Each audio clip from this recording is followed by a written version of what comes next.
ये कहानी मुंबई में रहने वाली गुप्ता फैमिली की है। मिस्टर गुप्ता अक्सर काम के चलते घर से दूर रहते थे। मिसेस गुप्ता को इसकी आदत तो थी, पर दो छोटे बच्चे, नया फ्लैट, नई जगह, अकेले मैनेज करना थोड़ा मुश्किल हो रहा था। 26 जुलाई मुंबई में जोरदार बारिश हो रही थी। उस रात मिस्टर गुप्ता ऑफिस के काम से बाहर थे और मिसेस गुप्ता दोनों बच्चों को सुलाकर हॉल में टीवी देख रही थी। रात के कुछ 1 बज रहे थे।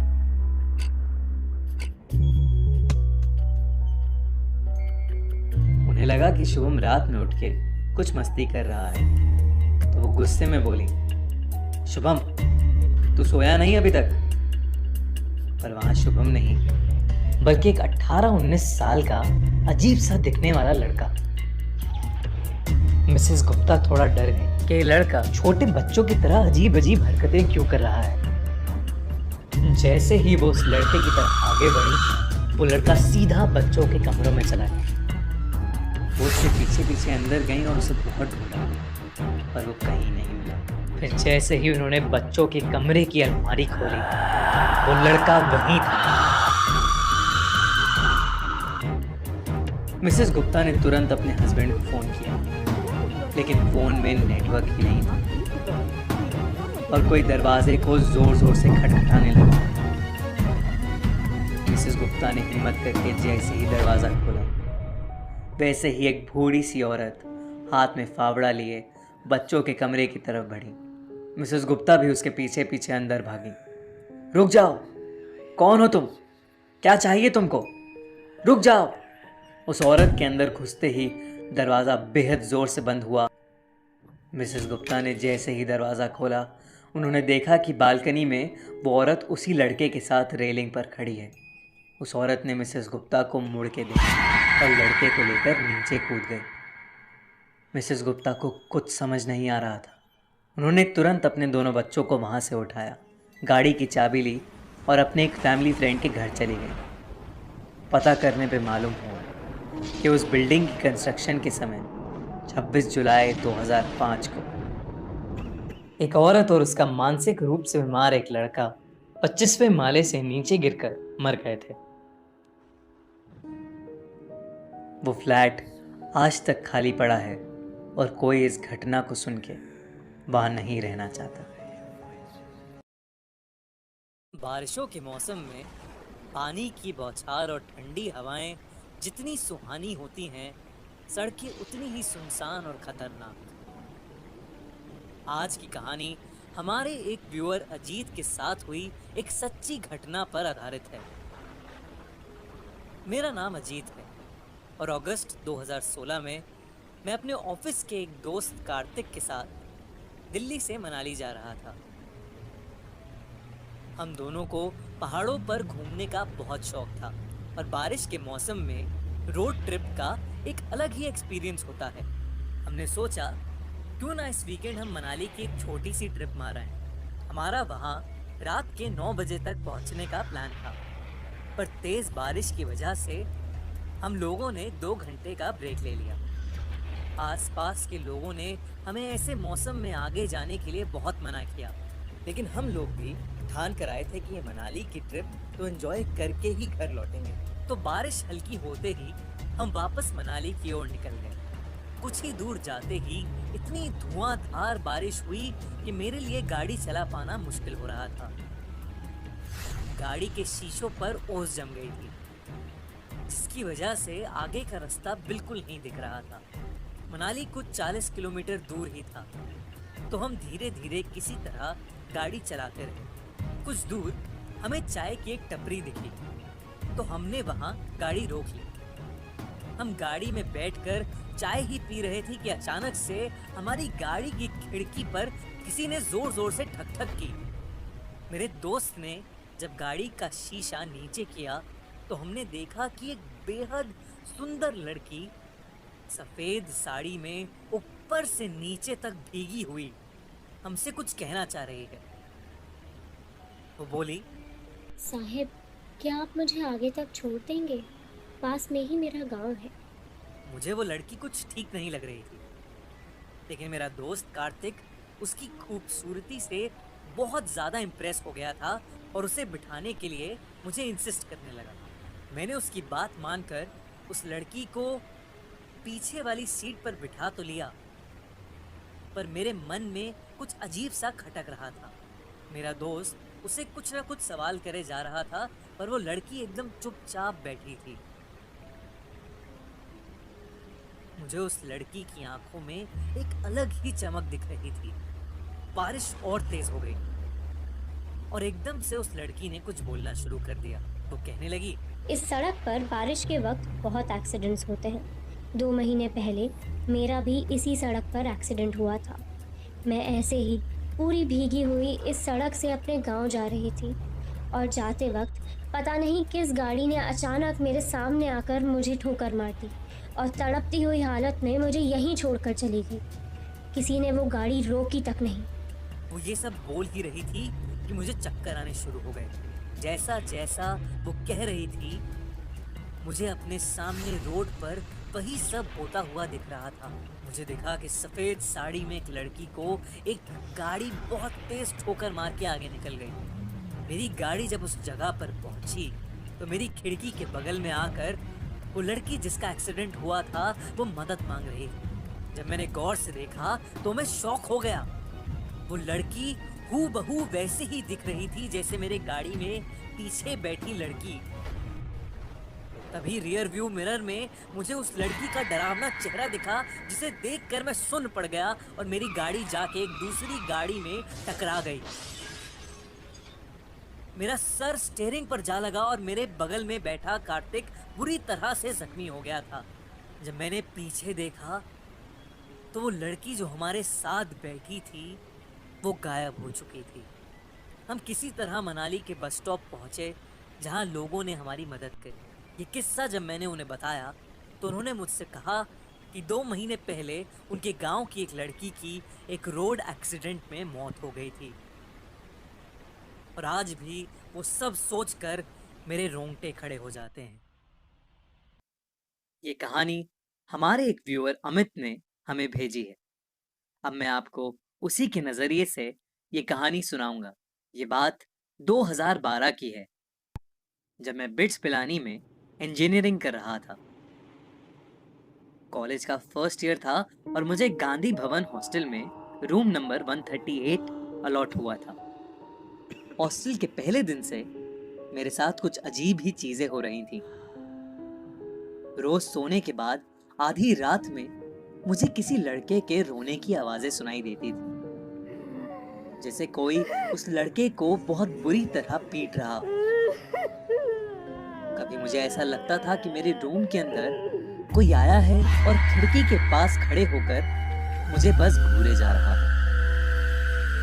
मुझे तब और ज्यादा डर लगने लगा जब मेरे रूममेट ने बताया कि उसे ऐसी कोई आवाजें सुनाई नहीं देती। शुरू के पहले महीने में हमें 4 दिन की छुट्टी मिली। कई लोग घर चले गए और हॉस्टल में बहुत ही कम लोग रुके थे। मेरा रूममेट भी घर चला गया था और मैं मेरे रूम में अकेला था। उस दिन बाहर जोरदार बारिश हो रही थी। करीब रात के 12 बजे दरवाजे पे बहुत जोर से खटखट हुई। मैंने दरवाजा खोला तो वहां कोई नहीं था, और जब मैं वापस मुड़ा तो मेरे रूम का सारा सामान बिखरा पड़ा था। बारिश और तेज हो गई, जिसकी वजह से लाइट भी चली गई। कुछ देर बाद दरवाजे पर और जोरों से खटखट हुई, लेकिन इस बार भी बाहर कोई नहीं था। तब मैंने देखा कि बगल वाला कमरा, जिस पर हमेशा ताला लगा होता था, वो खुला पड़ा। पता नहीं मुझे क्या सोचा, पर मैं इस रूम के अंदर जाने से खुद को रोक ही नहीं पाया। अंदर घुसते ही कमरे का दरवाजा जोर से बंद हो गया।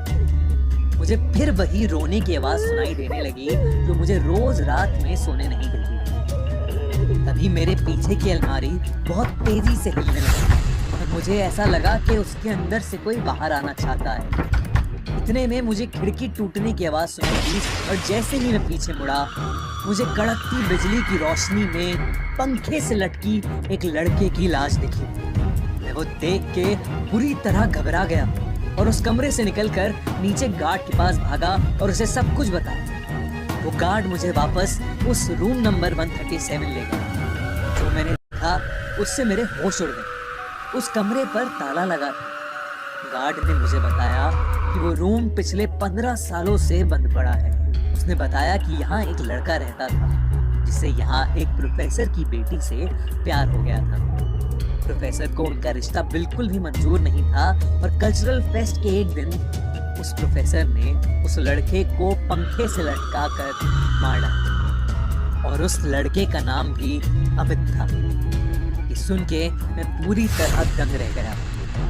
मैंने अगली सुबह ही अपना हॉस्टल चेंज कराया। उस रात के बाद मेरे साथ ऐसा किस्सा फिर कभी नहीं हुआ, लेकिन फिर भी मेरे अंदर उस हॉस्टल के सामने से गुजरने की हिम्मत कभी नहीं हुई।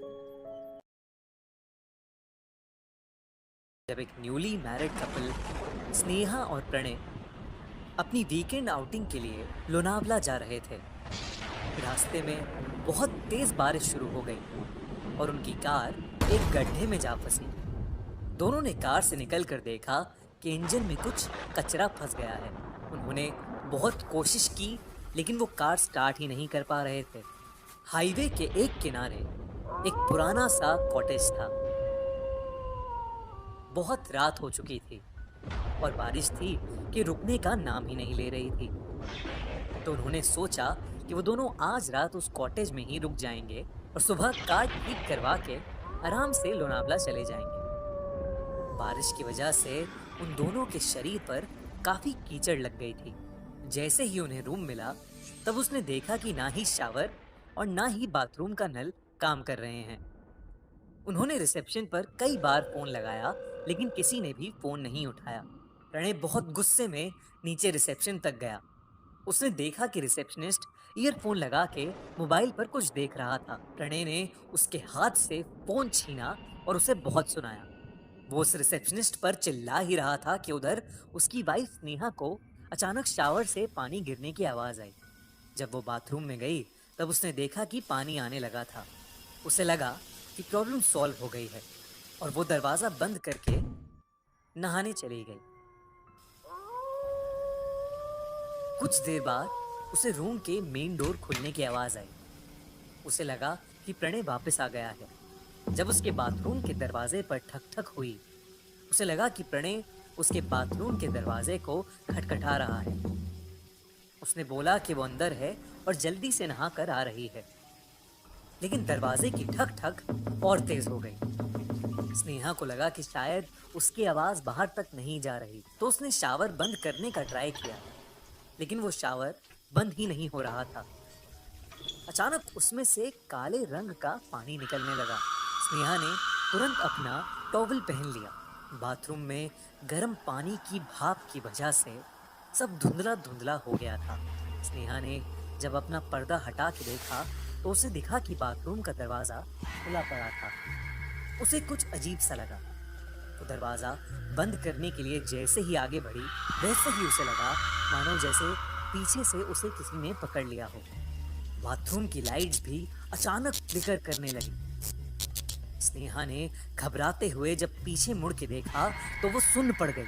उसने देखा कि शावर से निकलता हुआ काला पानी एक बहुत ही बड़ी काली परछाई में बदल गया था। स्नेहा डर के मारे बहुत जोर से चीखी। उसकी चीख सुनते ही प्रणय भागा भागा वहां आया। उसने देखा कि बाथरूम का दरवाजा खुला पड़ा है और स्नेहा टॉवल लपेटे नीचे फर्श पर बेहोश पड़ी है। प्रणय ने जब पर्दा हटा के देखा तो वहां कोई नहीं था, लेकिन बाथटब के एक कोने में एक चाकू पड़ा था, जिसे देखकर प्रणय पूरी तरह सहम गया। उसने उस चाकू को उठाया और वो चाकू अपने हाथ में लेके वो जैसे ही मुड़ा, तभी शीशे में उसे अपना एक भयानक चेहरा दिखा, जिसे देख के उसके हाथ से चाकू नीचे गिर गया। उसने वापस शीशे में देखा तो वहां कुछ नहीं था। उसने जल्दी से स्नेहा को कपड़े पहनाकर बेड पर लेटाया। जब स्नेहा को होश आया तो उसने पूरा किस्सा प्रणय को बताया। वो दोनों उसी रात एक कार बुलवा के वापस अपने घर आ गए। उन्हें आज तक समझ नहीं आया कि उनके साथ क्या हुआ था। क्या उस कॉटेज में कोई मर्डरर या रेपिस्ट था, या कोई भूत था जो उन्हें सता रहा था।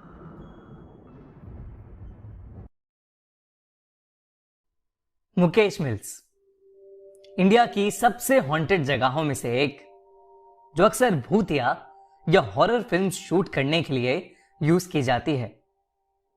लेकिन हकीकत में इस जगह पर कई ऐसे किस्से घटे हैं कि बॉलीवुड के बड़े बड़े डायरेक्टर्स और एक्टर्स इस जगह पर अपनी मूवीज शूट करने से अब बेहद डरने लगे हैं।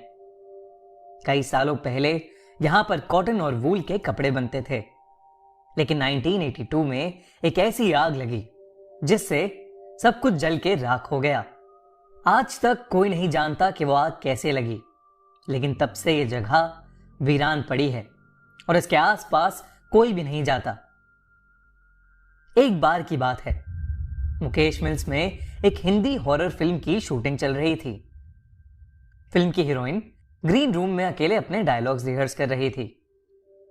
तभी उसकी नजर एक बहुत ही सुंदर झुमकों पर पड़ी जो जमीन पर नीचे गिरे हुए थे। उसने वो झुमके उठाए और शीशे के सामने अपने कान में लगाकर वो झुमके देखने लगी कि तभी उसके असिस्टेंट प्रिया ग्रीन रूम में आ गई। प्रिया ने जैसे ही शीशे में देखा तो वो एकदम से बहुत ज्यादा घबरा गई। उस शीशे में उसे उस हीरोइन की जगह एक जली हुई दुल्हन दिखी जिसने वो झुमके पहन रखे थे। प्रिया डर के मारे चिल्लाई तो उस हीरोइन के हाथ से झुमके नीचे गिर गए। अब प्रिया को उस शीशे में वो औरत नहीं दिख रही थी और सब नॉर्मल था। प्रिया को लगा कि शायद ये उसका वहम होगा। उसने हीरोइन से माफी मांगी और उसे बताया कि शॉट रेडी है और डायरेक्टर उसे शॉट के लिए बुला रहा है। कुछ देर बाद जब वो हीरोइन अपना शॉट दे रही थी तो अचानक से उस फिल्म के सेट पर लाइट जलबुझ होने लगी। थोड़ी देर फ्लिकरिंग के बाद एक बड़ा सा धमाका हुआ और वहां की सारी लाइट्स ऑफ हो गईं। प्रोडक्शन असिस्टेंट श्याम अपने एक साथी को लेकर फ्यूज चेक करने के लिए थोड़ा बाहर निकला। बाहर बहुत तेज बारिश शुरू हो गई थी, बिजली कड़क रही थी और बादल जोरों से गरज रहे थे। जब श्याम और वो दोनों मुकेश मिल्स की लॉबी की तरफ गए तो उन्हें अंधेरे में एक आदमी दिखा जो बारिश में खड़ा सिगरेट पी रहा था। अंधेरे की वजह से उसका चेहरा ठीक से नहीं दिख रहा था। श्याम ने बिजली के फ्यूज के बारे में उससे पूछा तो उसने कोई जवाब नहीं दिया। श्याम को वो आदमी बेहद अजीब लग रहा था, लेकिन कुछ ही पल बाद उस आदमी ने अपने हाथ से मिल्स के कोने की तरफ इशारा किया। वो दोनों उस तरफ जाने लगे, लेकिन श्याम बार बार उस आदमी को पीछे मुड़कर देख रहा था। तभी अचानक से बिजली कड़की और उस आदमी की शक्ल श्याम को दिखी, जिसे देखकर वो सुन्न सा पड़ गया। उस आदमी का चेहरा बेहद डरावना था और वो घूर घूर कर श्याम को देखे जा रहा था। इतने में श्याम के साथी ने फ्यूज ठीक कर दिया और लाइट वापस आ गई, लेकिन लाइट वापस आते ही वो आदमी गायब हो गया। श्याम बिना किसी को कुछ बोले डरा डरा वापस सेट पर चल दिया। लाइट वापस आ गई और शूटिंग फिर से शुरू हो गई, लेकिन अब उस हीरोइन के मुंह से डायलॉग्स ही नहीं निकल रहे थे। ऐसा लग रहा था जैसे वो बोलना चाह रही है, लेकिन किसी ने उसका मुंह ही बंद कर दिया हो। तभी उसका शरीर भी अकड़ने लगा और अचानक से उसे चक्कर आए और वो वहीं बेहोश होकर नीचे गिर गई। डायरेक्टर ने एक शॉर्ट ब्रेक अनाउंस किया और हीरोइन की असिस्टेंट प्रिया उसे ग्रीन रूम ले गई। प्रिया ने उसे ग्रीन रूम में लिटाया और उसके लिए जूस लेने बाहर जाने लगी। तभी उसे टेबल पर पड़े वो झुमके दिखे जो उस हीरोइन ने पहले पहने थे। उसने वो झुमके लिए और बाहर जाते हुए उन्हें डस्टबिन में फेंक दिया। उसे लगा कि हो ना हो उन झुमकों की वजह से ही शायद सब कुछ बिगड़ रहा है। श्याम, जिसने सिगरेट पीते हुए उस आदमी को देखा था, वो डरा डरा मुकेश मिल्स में इधर से उधर घूम रहा था। उसे बार बार ऐसा लग रहा था कि कोई छोटी सी बच्ची उस भयानक बिल्डिंग के अंदर कैद है और वो रो रही है। धीरे धीरे वो आवाज और तेज होती गई और उसके कानों में गूंजने लगी। उधर हीरोइन की असिस्टेंट प्रिया जूस लेकर ग्रीन रूम में पहुंची। तब उसने जो देखा, उसे देखकर वो चौंक उठी। उसने देखा कि वो हीरोइन शीशे के सामने वही झुमके पहने बैठी है जिसे उसने अभी फेंका था। उस हीरोइन की आंखें लाल हो चुकी थीं। उसने रखी थी और वो पागलों की तरह कुछ भी बड़बड़ाए जा रही थी। अचानक उसने सारे पेपर्स फाड़ दिए और उन्हें खाने लगी। ये सब देखकर प्रिया कांप उठी और जल्दी से रूम से भाग आई। उसने सीधा जाकर डायरेक्टर को पूरी बात बताई और सब लोग मिलकर उस ग्रीन रूम में पहुंचे। पर वहां सब कुछ नॉर्मल था। वो हीरोइन वहीं पर बैठी हुई अपनी स्क्रिप्ट पढ़ रही थी। प्रिया कुछ समझ ही नहीं पा रही थी। उस एक्ट्रेस ने डायरेक्टर से कहा, क्या वो आज की शूट कैंसिल कर सकते हैं? डायरेक्टर फौरन मान गया और उसने अपनी क्रू को पैकअप करने के लिए बोल दिया। हीरोइन, बाकी एक्टर्स और डायरेक्टर्स सब लोग अपनी गाड़ी में बैठकर वहां से निकल गए। लेकिन उसकी असिस्टेंट अब भी ग्रीन रूम में ही थी। वो उस एक्ट्रेस का सामान पैक कर रही थी कि उसे वो झुमके फिर से दिखे। उसने जैसे ही वो झुमके अपने हाथ में लिए, उसे वो औरत फिर से शीशे में ठीक उसके पीछे खड़ी दिखी। वो मुड़ी तो वहां कोई नहीं था। उसने झुमके वहीं छोड़ दिए और वहां से जल्दी से निकल गई। वहां से निकलते ही उस हीरोइन की तबीयत एकदम ठीक हो गई। लेकिन वो प्रोडक्शन का लड़का पूरी तरह से पागल हो गया और कुछ ही दिनों में उसकी तबीयत इतनी खराब हो गई कि उसने उस मिल में जाकर अपने आप को जला डाला। वो जली हुई झुमके वाली औरत, या वो रोती हुई बच्ची की गूंज, या वो सिगरेट पीता डरावना आदमी, ये सब कई बार कई लोगों ने महसूस किया है। कहते हैं कि एक बार मुकेश मिल्स में नाइट ड्यूटी करते हुए एक गार्ड ने उस मिल्स के अंदर से म्यूजिक बजने की आवाजें सुनी। ये बहुत अजीब था क्योंकि उस दिन कोई शूटिंग नहीं हो रही थी और ना ही मिल्स के अंदर कोई भी इवेंट था। उस रात उस गार्ड ने अंदर जाकर देखा तो उसे काली परछाई दिखी। वो उसे देखकर इतना डर गया कि उसने वो नौकरी ही छोड़ दी। और तो और वहां एक बार एक 10 साल की लड़की शूटिंग करते समय अचानक से बहुत अजीब तरीके से बिहेव करने लगी। उसने पहले तो एक मर्द की आवाज में सबको वहां से भाग जाने के लिए कहा और फिर अपने हाथों के बल उल्टा होकर चलने लगी और कुछ ही पल में बेहोश हो गई। ये देख सब लोग वहां से जल्दी से निकल गए। जैसे ही उसके पिता उसे उस मिल से कुछ दूर लेकर गए, वो एकदम नॉर्मल हो गई। लेकिन उसे कुछ भी याद नहीं रहा कि उसके साथ क्या हुआ था।